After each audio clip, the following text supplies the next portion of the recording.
This chapter may be quite triggering, so once again, trigger warning for non-consensual, in this case, a very graphic depiction. If you wish to skip, I will provide a brief synopsis at the start of the next chapter, which will also contain a trigger warning for a different topic. I didn't know what was waiting for me in the den as Rita and I approached the entrance to Lizzie's. It was common knowledge among the staff that Susie was giving me the boot, and soon I would be joining the masses of the unemployed, but that was the least of my worries. I'd shared the den with another editor when I had first joined the mocks. Sam had turned out to be a good chum, always smiling, full of enthusiasm, even if her edits were rather bland. She had been an open book, too, sharing every sordid detail about her past. Why she moved back in with her mother, how much she had saved for trans surgery, what her plans were once she got an offer from a professional studio. It never ended, even when I put the wreath over my head to try to drown her out. But she'd made me feel comfortable and, more importantly, welcome. Sam wasn't a part of the mocks, though, and it had only taken a few months of my BDs easily outselling hers before she'd started getting squeezed by Susie. It made sense. I was the one pulling in all the scratch for the gang, and it made no sense to keep a lesser editor on the payroll, especially when a client was willing to wait weeks and pay through the nose for one of my virtues. I still remembered the way she cried on her last day when she said her farewells to everyone. She still had that damn smile on her face, even when she hugged me, the very person responsible for her getting the axe, and promised to keep in touch. And she had, for a while. I'd get a text or two from her every week, asking how things were going, telling me how hard it was to find a studio job. I talked her up as much as I could, though, over time, the constant venting began to grate on me. My relationship with Maiko was in a tailspin by that point. We were barely bothering with the time to fuck just so I could pry the skinny on whatever was going on inside of Clouds. As much as I liked Sam, she had to get a handle on her own shit. The space between her messages grew over time as my replies took longer to reach her, and a few months after she'd left, I'd stopped hearing from her altogether. I never knew what happened to her. Did she ever get that studio job and save up enough to get her surgery? Or had she faded into the background, one more face struggling every day to make ends meet? It was a strange and perhaps deserved irony that the same fate had befallen me. The new guy replacing me had only been around a couple of days, and Rita didn't know much about him except to say he would ogle her tits whenever he passed by and then laughed about it. That didn't fill me with confidence, and my feet slowed as Rita took up her customary position outside the front door. Listen, if you have any problems with the gonk, you just say the word. I'll give him a good bonk upside his head he won't soon forget. Rita swung her bat to demonstrate, smacking her lips to simulate the sound of a skull being caved in. I was glad that we had talked, that she still had my back. The prospect of lying next to some dude while I edited made me uncomfortable. Thanks, Rita. It's kinda weird to be hoping this guy's good at his job so I don't have to stick around for too long. Well, you could quit, couldn't you? Stick it to Susie, have another one of your legendary shouting matches on the way out the door? I laughed at the thought. Can't. Need the eddies. We're barely scraping by as it is, no thanks to my latest stint and V having to take a hiatus to look after my sorry ass. I'll talk to you later. Rita smiled and nodded as I made my way inside. As I feared, everyone I passed by was giving me the look. I was quite familiar with it, having given it to Sam when Susie had told me she was cutting her loose. Even Mateo didn't seem as affable as he normally would be. Hey, Judy. How are you doing? Better. Still not 100% though. How have things been around here? I glanced around the bar. Susie in? Mateo nodded. She's in her office. Why? Thinking of giving her a piece of your mind? I gotta say, if you're gonna do that, do it out here. We'd all love some ringside seats. I'm sure you would, I smiled, grateful to know I'd at least managed to win them over and thoroughly trash Susie's reputation. Is that new editor of hers here? Yep. He's downstairs already. Guy likes to get in early so he can time his breaks for when the place is packed. Interesting. Guess I'll go see what's what. With a deep breath, I made my way through the back of the club and down the stairs, aware that I wouldn't be making this trip too many more times. It was unusual seeing the door to my den closed before I got there. The first thing I noticed when the door opened was that the asshole had rearranged all of my monitors and pushed my personal shit towards the edge of the desk. I shook my head in frustration and quickly spotted a man lying in the editing chair. My stomach quickly sank. His face was partially obscured by my wreath, which was slung over his head, making it hard to define his features, though I could make out some extensive cyberware running along his jaw. His eyes had been swapped out with 8-ball optics that matched the rough stubble lining his jaw, but I couldn't focus on anything except his hand, which was stuffed down the front of his cargo pants, jerking furiously back and forth. He certainly wasn't the first editor to rub one out to a virtue. Fuck, I'd lost plenty of hours over the years getting off to some of the scenes I edited, but to do it so brazenly, knowing a woman would be walking in on him. My lips curled in disgust as I shifted one of my monitors back to where it should be. The noise drew his attention, and his motions slowed as he pulled the wreath off his head. Something flashed behind his eyes, something I didn't like, as he displayed a row of copper teeth. Judy Álvarez. It wasn't a question, and his voice was laced with innuendo that made my skin crawl. How the fuck was I supposed to work with this creep? I didn't bother masking my disdain as I began sorting through the piles of shards. And you are? Name's Dom Lindler. Gotta say, it's an honor being in the presence of such a star. Editing star, I mean. Whatever, I growled, trying to train my eyes on the monitor as I checked the feeds on one of the virtues. If you don't mind, can you keep your hands out of your pants when I'm around? Dom laughed, and I got the distinct sense he was mocking me. Sorry, but you gotta take a look at this one. He popped the shard out of the wreath and held it up like a piece of candy. I think you'd have a special appreciation for it. What the fuck was this guy's problem? I'd barely been in his presence for a minute and I already wanted to deck him. He was acting like some kind of freak amateur, as if he'd never dived into a BD before. If this was who Susie was banking on to replace me when I was gone, then fuck, was she ever going to be sorry? When I didn't say anything in response, he rose out of the chair, not bothering with the decency to zip up his pants, and wandered toward me, crudely dropping the shard on the desk. It's like a compilation, he mused. I started editing at the beginning, but it was too good to pass up. Takes a few minutes to get going, but stick with it. I didn't get to finish it, though. I'm gonna grab some booze, maybe even read his boob. Be back in a minute, sweetie. I shuddered as he laughed to himself on the way out the door. It was only temporary, I kept telling myself, and that as soon as he had the swing of things, I was out of here for good. But I couldn't simply quit and walk out the door. I needed the eddies, plain and simple. I glanced at the virtue. Understanding his level of skill would give me some idea how much longer I would be stuck in this shithole. Might as well take a look, but I refused to sit in my editing chair after seeing what he'd been doing to it. After slotting the shard into my wreath and taking a long moment to examine it and make sure he hadn't fucked with any of the settings, I sat at my desk and dove into the recording. Right off the bat, I could tell there was something off about it. There was a flurry of harsh edits, making it difficult to get my bearings, and only the audio and video feeds were present. No sensory or thought tracks. What the fuck had this guy done? I was someone standing in the lot outside of Lizzie's. A figure, most likely a man, though I couldn't see his face because of the angle, stood before me holding up a sign that read, Lizzie's Secret. Everything about the virtue was strangely real, right down to the faint gust of wind blowing across the back of my neck. This was raw, completely uncompressed, directly from the scroller. My confusion grew when a man spoke. It wasn't my voice, or even the one belonging to the whoever was holding the sign. Rather, it had been overlaid after the recording had been made, like narration. Some editing had already been done.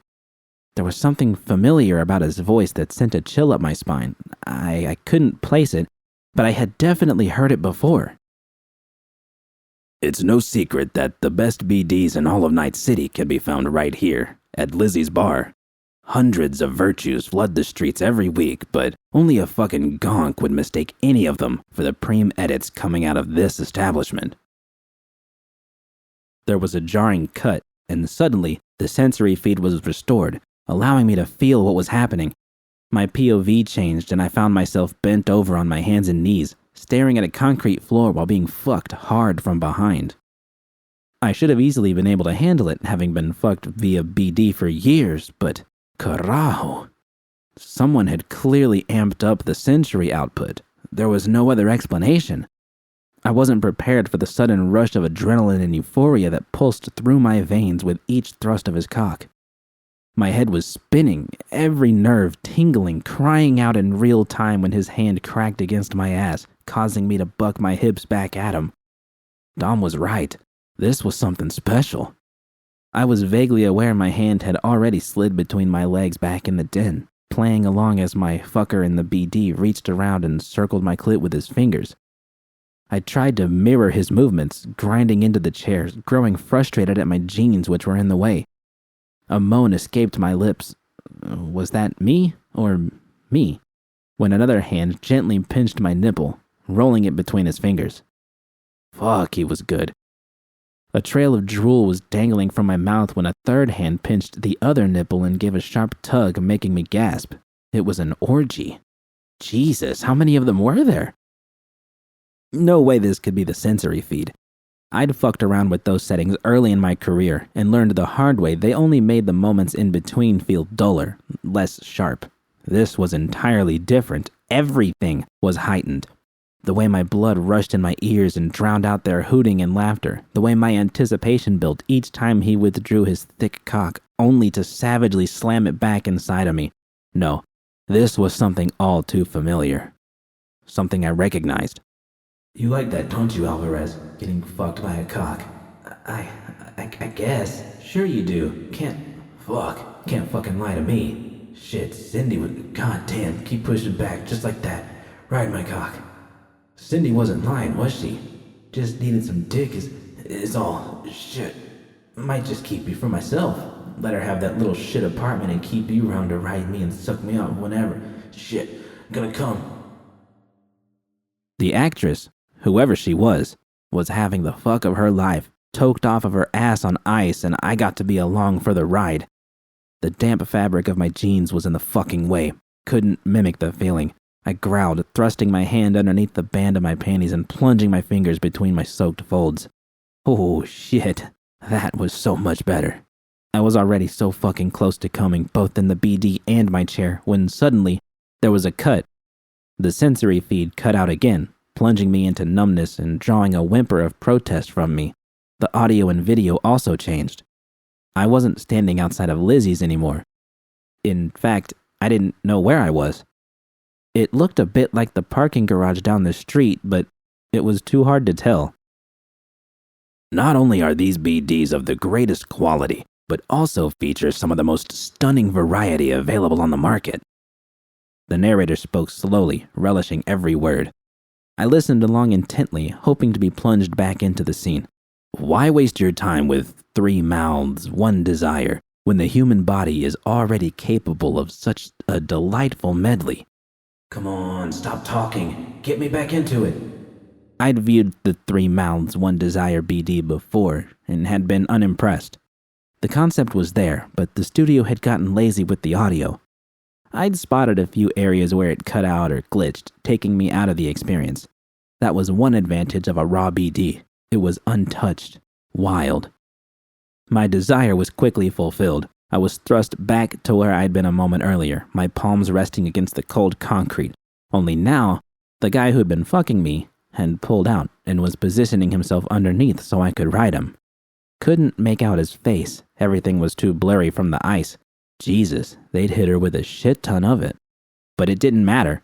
He easily slid back inside of me as a hand grabbed my hair, roughly tugging it back, bringing me face to face with another cock bobbing just inches from my lips. They were dry from how rapid my breathing was, but I licked them slick and stuck out my tongue, inviting it into my mouth. That's it, sweetie. Suck that cock. It was still the voice of the narrator, but it was present enough that I knew it belonged to whoever's cock was in my mouth.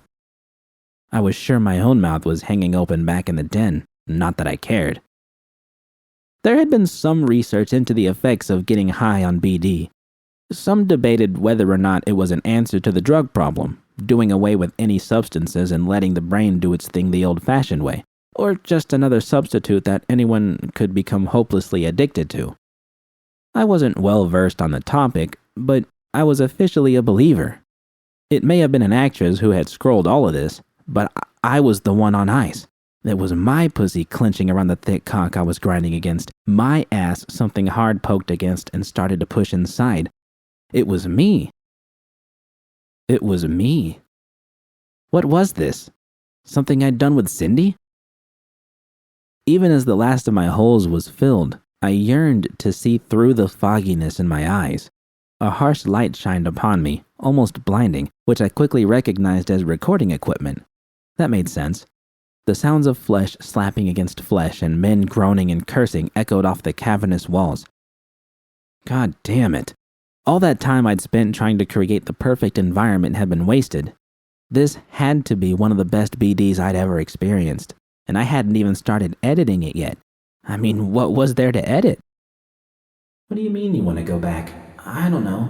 Just thought it might be fun is all. I'm sure you'd get a kick out of it, assuming you'll give me some lace and a ride over to that party out near Arroyo this weekend.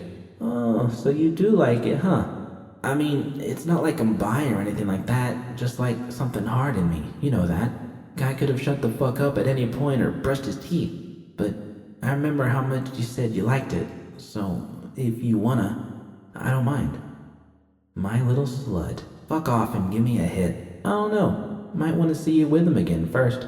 Pretty sure it wouldn't be hard to convince you either. Cindy, don't play fucking games with me. I'm too old now, and you'll lose. Oh? And how's that? Don't think you want me going to the badges saying you sold me off to your new landlord in exchange for a lease. You know exactly what'll happen. It'll be he said, she said till I get tested. Then they'll know, and you'll get locked the fuck up because I'm still a minor. So, pretty please, give me the fucking inhaler. Jesus, keep your fucking voice down, will ya? Here. Shit, when did you get to be so scheming? When do you think? Christ, it had to be illegal to feel this good, this fucked. And out of the corner of my eye, I spotted other figures jerking themselves off as they waited their turn to rail me. It wasn't going to end soon, thank fuck. Cindy had made sure I knew just how good it felt to get fucked, whether it was by flesh or a toy. But this was something else. A heavy hand rested on the back of my head, forcing me further down onto the cock in my mouth. He was thick, timing his thrusts and using my head as his own personal cock sleeve. I nearly gagged but relaxed my throat as much as I could, feeling the tip squeeze past. That's it, sweetie. I got something for you. Fuck, open wide. Take it all. He bottomed out in my mouth, cock pulsing between my lips as he began emptying his load. I swallowed as best as I could while rolling my nipples between my fingers. The other cocks inside of me continued their relentless pounding. Outside of the BD, I blinked. The taste. Oh, fuck. That's it. Swallow it all. Good girl. You really do love this, don't you? Now look up at me and say cheese. Cheese? Once again, I was thrust out of the scene. I actually stomped my foot on the floor in anger. It was understandable what whoever it was who had scrolled this was going for by breaking up the action, but this BD would be a fucking masterpiece if they would cut those bits out and focused on the action. My heart was on the verge of exploding from my chest, and the hand down my pants was drenched as I waited for the next scene. Hurry the fuck up! It was night now, and I was back at the same location as the last interlude. The angle was lower, though, obscured by the back door of a van which was swung open. Someone was approaching, though I couldn't make out who it was. So how does Lizzie's manage to produce such Nova BDs? What is their secret? The narrator pondered in a sarcastic tone. We both knew the answer to the question, but I just wanted him to shut the hell up so I could go back to being high and fucked. Well, don't worry. We managed to secure an interview with the creative genius behind the scenes. Here's Judy Álvarez, Lizzie's resident BD editor, in her own words. What? The POV shifted once more. Only this time, everything was different. It wasn't simply a matter of being thrown back into a different location or position. I was an entirely different person. Thicker muscles roped around my arms, a flatter chest, a thick cock sticking out from between my legs, and a woman with blue hair looking up at me. No. It couldn't be. But it was. Judy Álvarez stared back at me with glassy eyes, mouth gaped open, as I pulled my cock out of her mouth with a pop, a trail of cum dribbling down her chin. Cheese. No.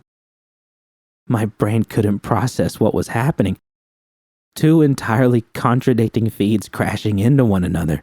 I was horrified to the point I wanted to puke my guts out, but equally satisfied at what I had done to the bitch on her knees who still had a pair of cocks pounding away at her, with more waiting. This was what she deserved for everything she'd done. This couldn't be happening. They couldn't have done this to me. I'd nearly managed to tear the wreath off of my head when the scene cut out. I was still in the POV of my attacker, the one who'd made me say cheese. But my surroundings were completely different, and the virtue had pulled back to just the video and audio feeds. I was in a van, bouncing up and down as we drove away from a woman lying on the dirt with her pants around her ankles. She looked like she'd been beaten to shit. I looked like that. The scroller was jerked to the side, his point of view forced toward the man whose face had haunted my nightmares. The voice of the narrator clicked into place as he spoke. It was Bishop. So, for all you BD addicts, swing by Lizzie's and be sure to mention Judy to get your special discount. Bishop's lips spread into that sickening grin of his. And by the way, this virtue wouldn't be possible without you, V. I'm hoping you don't mind us having fucked your little sweetie output silly, 'cause she certainly didn't. Maybe we'll send you the raw footage we left on the editing floor so you can see how she really likes it. On behalf of Deathhead Productions, we're back, sicker than ever, and we're looking forward to seeing you again. Fuck you both soon. Everything went black.